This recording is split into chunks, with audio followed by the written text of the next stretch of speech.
Hello, it's Joyful Christian Hermit again. We're heading back after the dermatology appointment. That all went great. He's such a nice man. And I've got a grip, and I have to tell you, if I'm up, it's something with this back. If I am up and walking around, the arm eases off then. When I started that other video, my video of woe is me, don't feel sorry for me, I'm okay. I tell you, the pain right then was so awful I could hardly bear it. And then the heart pain. These transitions can get very rough. And we just have to hang in and know that God needed this transition. He needed me to face these things and to start respecting myself and stop diddling with this eldest daughter. The son I have totally, accepted. It's painful still, but I didn't send him anything for his birthday or no card because he doesn't want anything, and he was very ugly to me. In his voice, sounded like his dad. Sadly, that's part of the issue. Is it just happens, I really seriously think he has this disorder. My son does, and it was starting really by his end of college. His behavior, his temper, and just different things, and exaggerating. Well, it's a nice word for lying, and he would do it, but not in anything serious ways. But that's part of it. The ex was expert by the time I met him even. They can fool you. They fool people. He fooled to get his job. See, they're good at their craft. And I think they don't even recognize it after a while, but if you confront them, they really blow up. So, and can get scary. So it's just one of these things that I think the kids they've idealized him now, and it just gets complicated, and this can happen in single parenting, and I parented them. And I was strict. I mean, I had expectations. I ran a tight ship. I had a job to do, and I was going to do it well, and I did. They're all very successful, very talented, and they worked hard. It's their doing, really. They really chipped in. They helped me. The eldest one, not so much. She was damaged. The eldest one was the most damaged. And yes, I put her in therapy. She wouldn't talk 4 different times. 3 different clinical psychologists checked around to get good ones. And so what can you do, And the son at one time in junior high or before junior high. But that was somebody, I think she went to practice. I didn't recognize anything really terrible with him then, or that he was upset. But so, and he only talked with her a couple of times. She told me that he had a sense of entitlement. That was what she said, and I could see that. But he was in, I think, 6th grade, and he was bright and very talented. He's got a job, CBS in New York City, and was with NBC, so he's doing great, and very good at what he does as a producer, or he was. I don't even know now. His job changed. My cousin saw it. I've been blocked from all his social media. But he now does more, I think, with the news end instead of with, he used to do more with public investigative journalism. Now it's more news, I think, a little different. So it's me. I'm the one that has to stop it. I'm the one that needs to respect myself and stop my going after people and trying to love people who do not love me, or they do at some level, I'm sure, deep down. When I had the head injury, That was 7 years ago this summer. They flew out. They were concerned. They were, but the one here, she's the one that called. Well, the EMS got my son on the phone because the call to my daughter dropped. He just went down in alphabetical order from my phone to call. As I was laying there, they were waiting to decide if they were going to life flight me over or could take me by ambulance on the ferry. And since I could talk then, they decided that I could, and I hadn't lost my eye. They thought my eye was gone because my face was just all blood. But, which head injuries can be very bloody. And then they thought they were going to have to do brain surgery because the bleeding wasn't stopping. I had double brain bleeds. And my eldest daughter called, and the nurse, I remember her holding the phone to my ear when I was in the trauma center, waiting for, they did a full body scan, and said that she was going to fly out if I needed surgery. She was flying out that night. She'd get a plane right away. And so there's love there. I think that she and her husband are, they all get into this gang up on mom thing when they're together and talk behind my back. I know people do it. My sisters had issues with my mother. And her last year of life, I have to admit, I succumbed to venting. She was not easy. My mom had a terrible temper and would say very cutting things. Mean. I think in her own frustration it was. I understood my mother, and I understood her childhood and her marriage and why she was the one that reared the daughters basically by herself. He worked, he traveled, so people always have reasons. And my kids understand the pain, and in fact the daughter here said, well, maybe she thought you were negative. You were in pain having that knee replacement. Oh my goodness. And I hadn't been given medication enough. So once they got that straightened out the next week, I was much better, but still, between the spine pain and the knee, which is a failed surgery, which made it extra painful, but we didn't know it was a failed surgery yet. So, give me a break, but they don't. They're tired of that. They're burned out with the suffering, and they were little kids taking care of a sick mom when they needed to be taken care of or nurtured, and had all that responsibility. So there's reasons. I understand. I love them. I pray for them. I love them, and I forgive them for this. There's only so much people can do. And two of them have totally abandoned God. My son turned away from God. He was very spiritual and hates the Catholic Church and has for several years now, and blames me. But a lot of that's coming from his dad, who of course hates Catholicism, and was faking it with me that he was even Christian. As soon as he left, he never went to church again. But he told me that he had been a youth minister and all this stuff. They make up stories, these psychos or sociopath types, antisocial behavior people. So what can you do?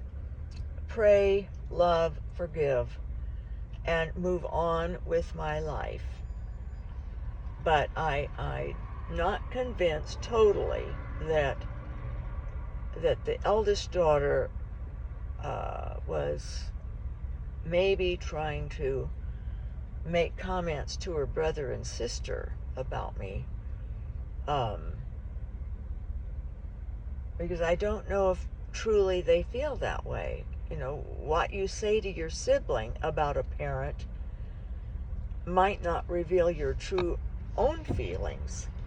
So, but I'm not going to try to figure it out anymore.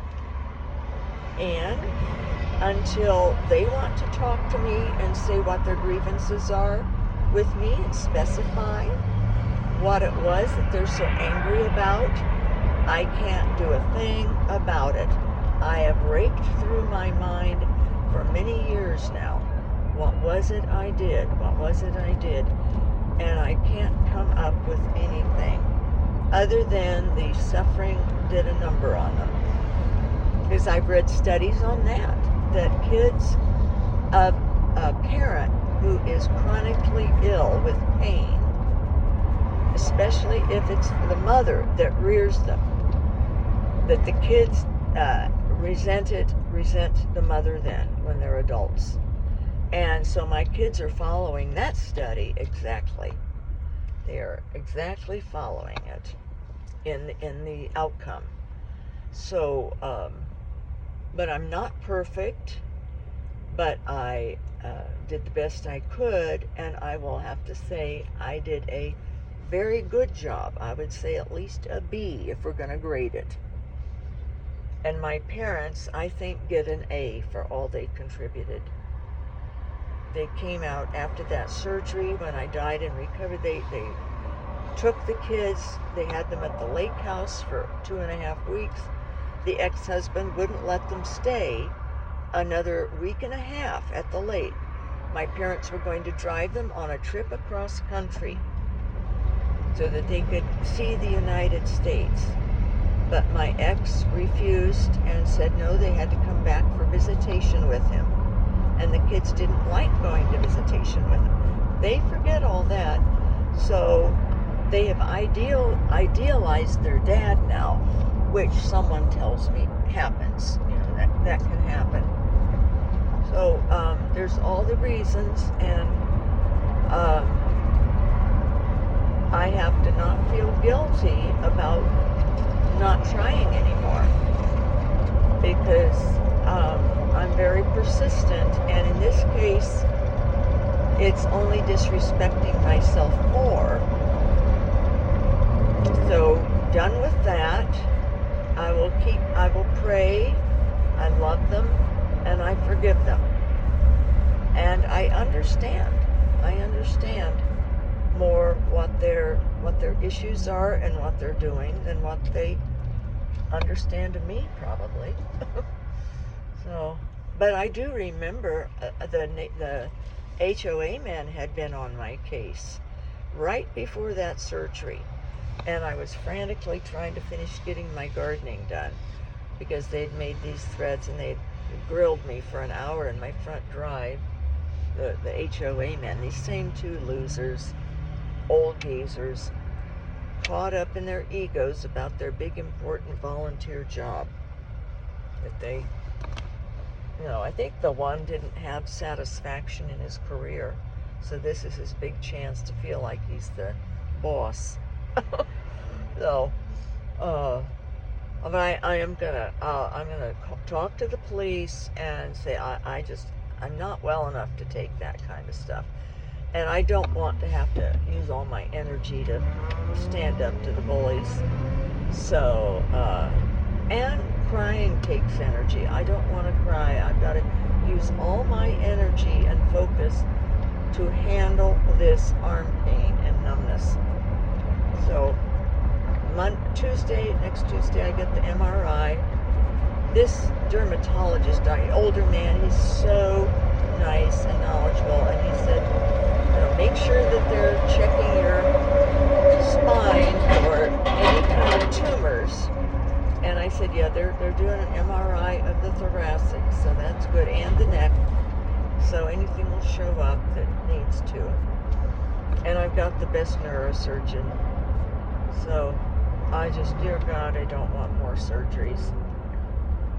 So if I can just keep with the ice packs, and somebody mentioned setting an alarm clock so that I don't sleep past. Of course, then that disrupts your sleep. But I might try that tonight and make sure I get fresh ice packs like every 2 hours. I got jumbo ice packs that I lay on. And I'll just have to sleep, propped up on that wedge pillow, that firm thing. But see, then that bothers my lumbar and my hip joints. because I'm bent in that position, and that's how I garden. I have to bend now to garden. It's hard to get down on the knee, to use the knee. So just people have it so much worse. Please be praying for Francie Ray. Francie needs prayer, and Glenn. Glenn is suffering terribly. He's going to be 101 on the 20th of this month, May 20th, and he is suffering terribly in his slow dying process. Suffering terribly. And afraid. That was the message. He also had fear. So please, let's pray for Glenn. And Francie, I haven't heard back from. I'm very concerned for her. She said she was seriously ill and needed prayer. So, get back to what God wants of me. And my kids are all doing well out in the world. The one here is having difficulties with injustice. That's why I thought she would want to hear about transitions. But nope. So I'll respect that. I won't talk about anything that I have found of interest. And I'm glad she told me. I wish she had told me in such an unkind way. I felt it was unkind. Yap. It's just a lot of yap. That's all it is. But that's how she felt. And sometimes people just don't say things directly. Like, Mom, well, she did then. I didn't want to hear it, and I didn't ask to hear it, so she was right. And so I won't share. It's going to be on her terms, the relationship will, which it has been anyway, for the most, well, not so much with her really, but she's been very helpful. She went through her period with me of about 10 years. It was ugly, but she's better now, and she doesn't like my analyzing at all, and I don't consider everything analyzing. I know the difference between analyzing and sharing an insight, but the insights can seem more like I'm teaching or something, and people can resent that. So I do have to watch that. Not everybody wants spiritual insights that I get thrilled about or excited or think are wonderful and helpful. I do need to ask a person, would you like to hear this? It's a good trait, and I need to just be quiet and listen around her. I'll ask her things and she won't answer. She doesn't want to talk about certain things, so I'll respect that. So it might be a lot of quiet, or just working together, me helping her.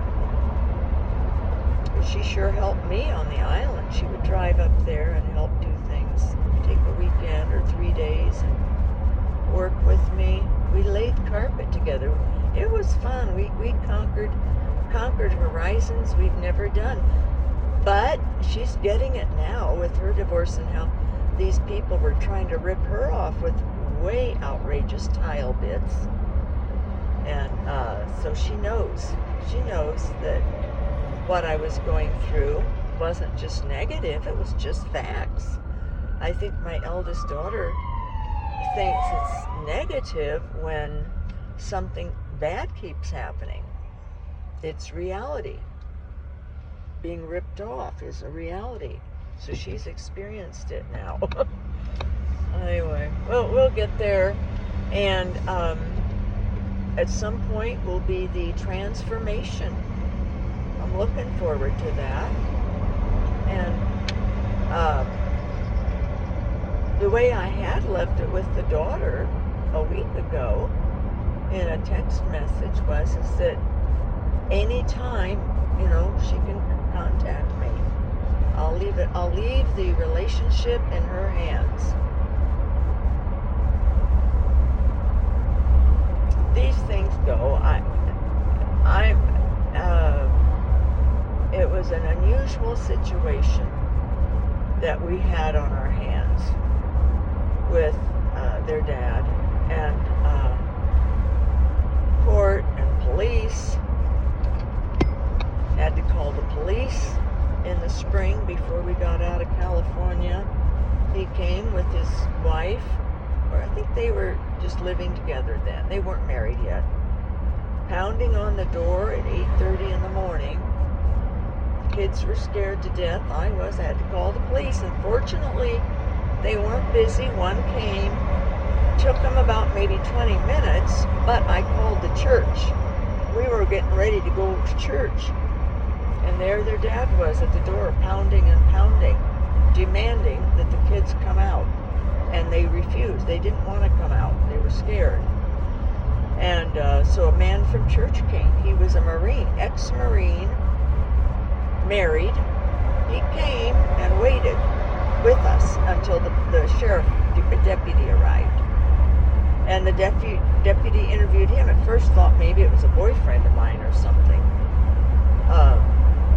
And he assured him and told him the business he owns he doesn't live there anymore, but owned his wife's name, and that he was an elder at the church and had come to protect me because my ex-husband was being threatening at the door and threatening to break in to force the kids to go with him. And my lawyer had already told me that the kids should not be forced to go. And considering what was going on, that we had to involve Child Protective Services again, had to do it early when the kids were younger, when the school had to call the police for something that the daughter was showing signs of, the eldest daughter. So it's a messed up case, and it's very vivid for me, see, but they buried it. I need to start praying that this is all buried for me, because even when I have pain sieges, you automatically remember how your body got like this and the circumstances, and so, but moving on, the book came. The book by Gregory of Narek, his book of Lamentations, his prayer poetry, 12th century, no, 11th century. So I'm looking forward to reading those and to try to write some poetry. I remember years ago a man told me, because I always wanted to write a book. He says, well, you need to live life, and then you write about your life. He says you need to live first, and then write about your lived experiences. And I have so much life now that I can't even express it in a video coherently. I hop around from one trauma to another. But that's going to be my next thing. I'm asking God to help my memory of those things be buried. And it will help, actually, not worrying about my kids and how to get them to have a relationship. So it's good to know they don't want one. And any person with a brain that worked properly would realize that and would have thrown in the towel a long time ago. But I don't have a properly working brain. And I have a wonderful quality and gift of perseverance. But you have to know what is worth persevering. And trying to have a relationship with people who don't want one is not a worthy persistence. So, see, I'm sort of laughing already.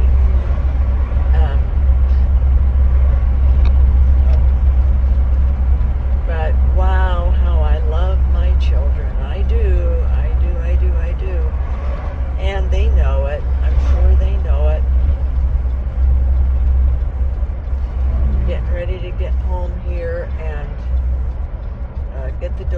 fed. I left their dog food there soaking in hot water. They'll like that. I do that so that they get the nutrients, because Lovey gobbles his food. He wolfs his food down, and I even have one of those slow eating bowls for him. So that's how I was with my kids. I was always making sure they had the right things, and they called them trees, broccoli. They had their broccoli. They had to eat healthy, and so.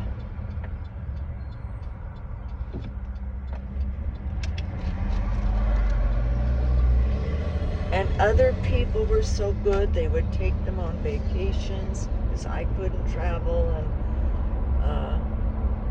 so they had wonderful lives, other than being with a very pained mom. That's no good for kids. It was hard. They got to go to the lake that when I was having the surgery, and had the time of their life there. My mom and dad took care of them, and then my mom and dad was with us for 3.5 months when I was in a hospital bed. We were all crammed into this little house, and oh, my poor mother, her temper had trouble with that. My rugs were old, and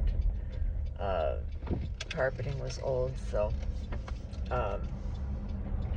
she was scrubbing and scrubbing on stains that were never going to come up, and it would frustrate her, and no, it was hard. And then also she knew she'd had a dream that I would never remarry. That upset her. And just the condition I was in. And my finances upset them. What had happened to my career. My mom went into a depression later on. Her friends finally said, "You've got to do something about this." And she pulled out. She wasn't one to go to a therapist or take meds, but she pulled out of it. She realized her friends helped her, that there was nothing she could do. She had to stop grieving her daughter, and I have to stop my grieving. So thank you, LS, for mentioning that.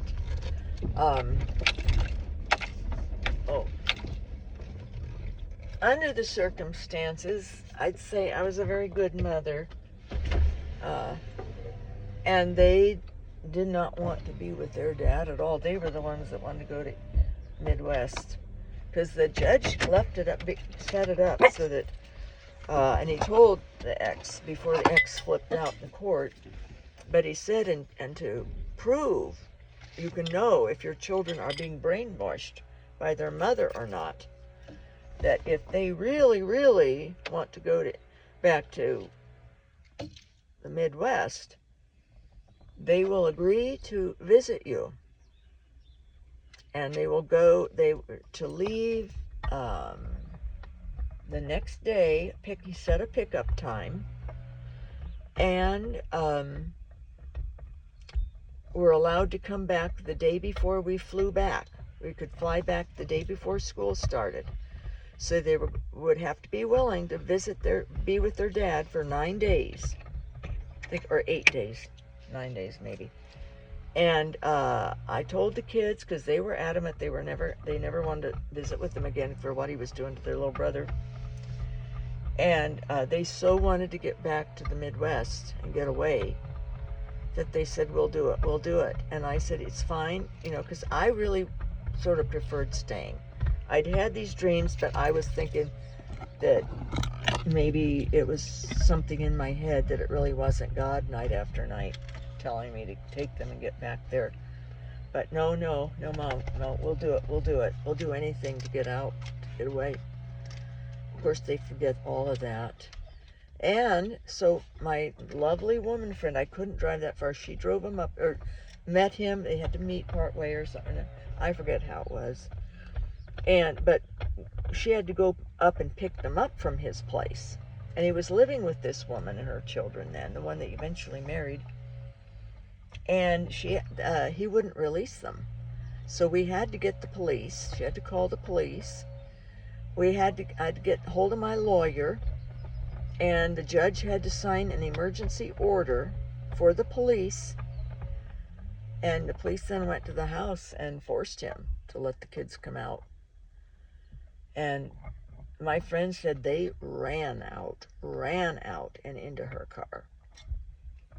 And the police dealt with him, but he never gets arrested. He's always so smooth. And with his position, see, they don't think that someone who was an elementary school teacher, an elementary and then a junior high principal and then a superintendent, eventually when he was a superintendent. But there were reasons why he would get new jobs. It wasn't only to upgrade. The districts would get onto him. But Beverly Hills was the one that let him go after 2 years. Let him go. And they'd had it. Oh, but one district canned him after 1 year. He was a principal superintendent. He was having an affair with a school board member wife. How stupid is that? But they are so egotistical that they think they can fool everyone and get away with it. But he won. They had to buy him out of his contract, so he got $200,000 for not having to work there for a year. He got paid the 1 year.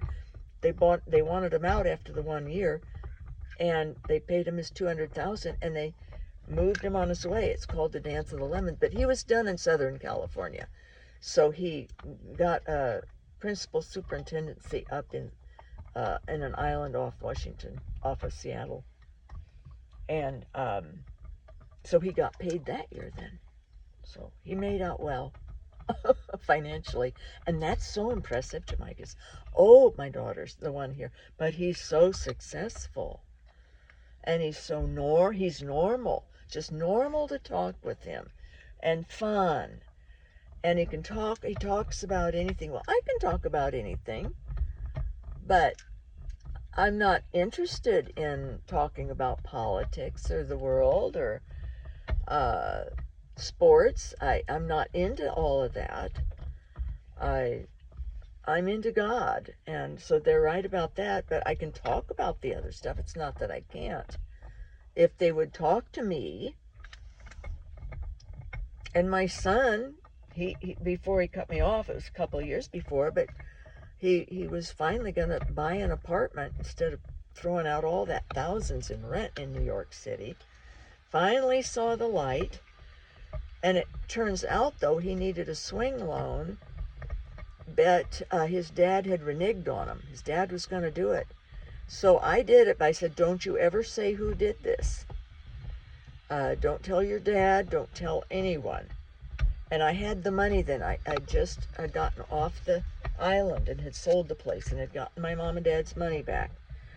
So I had it to lend. It was just a 3-month short-term thing. But he needed that so that he could get approved for this apartment, a co-op kind of a building or something, buy his apartment. And he had the income and everything, and it was fine. And he had lots of money saved himself for a huge down payment. So, but he also wanted my help in finding the apartment. He would send listings, and because he knows I had to move a lot, and I'm good at it, finding good ones and what's best, or floor plans and the whole thing. Locations, I researched for him. And so we both agreed on the one that he liked the best. That was good. Came to it at the same time that was the best one. And then his dad kept trying to get him to not do it, scaring him about buying a place. Just keep renting. I didn't want him to do it. Probably suspected that his mother had come through. But I said, don't pay attention, that you're doing the right thing. You'll not regret this. And he didn't. He did not. And he hasn't. It's gone up in value, and he saved all that money, not throwing it away in rent. And it's lovely. It's the best place he's lived in. He's married now, and she works, so no problems. They're very well off financially. Travel all over. They love to travel, eat out, good life. I'm happy for them all. And I'm now happy for me. I'm going to live my life. And I'm proceeding with caution with the other the one that does talk. I'll just be careful not to say things that I know will seem like analysis to her, which is about anything. So basically, be a good listener. That's what I need to learn. I'm going to start listing out all the positives of this transition, the freedom I'll feel, and just the lack of anguish even of dealing with this situation and the hurt of it. I'm going to start reading this book, the book that came, and get the healing that over the centuries, different mystics and saints, priests and bishops, and just the Christian faithful who read the poetry in this Book of Lamentations by Gregory of Narek. They say it's healing. So I'm going to trust that he's an amazing soul with the gift of healing through his words and his spiritual poetry.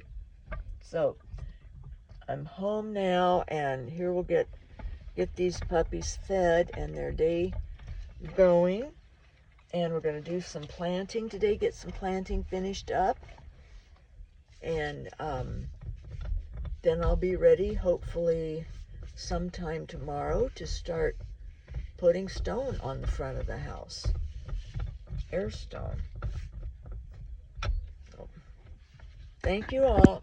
Hopefully the end of this, and move on to my better videos of worth for other people. This is just caca videos of messed up, screwed up, sick man and a woman who was naive but also takes too much abuse, and I have to learn more self-respect. And I loved my kids so much I was willing to take whatever when they were adults. Take whatever, thinking if I just hang in, they'll come around. But even my physical therapist said they idealize their dad. He says it's a natural thing that you're the one that reared them and did all the discipline and everything there, and they forget all that, and they now are idolizing this seemingly and he is successful and glib and charming and fun and normal, because they by the time they were usually in 5th or 6th grade, each one of them, Mom, you're not like other moms, you're different. And they wanted normal, and they didn't get it. And they, being not religious, not interested in God, this one here I think still believes, but she's not like she was, but enough that she still has empathy and heart. And I said, please don't lose that. Don't lose your trust in God. She didn't answer with that, but hope she doesn't, because it's a very secular temporal road to go down. And when the chips fall, which they will, they do to all of us, they will be left scrambling. Their money won't help them out then. So, God alone. I'm entering Solus Deus, a new person. Bye. Have a beautiful day or night, everyone.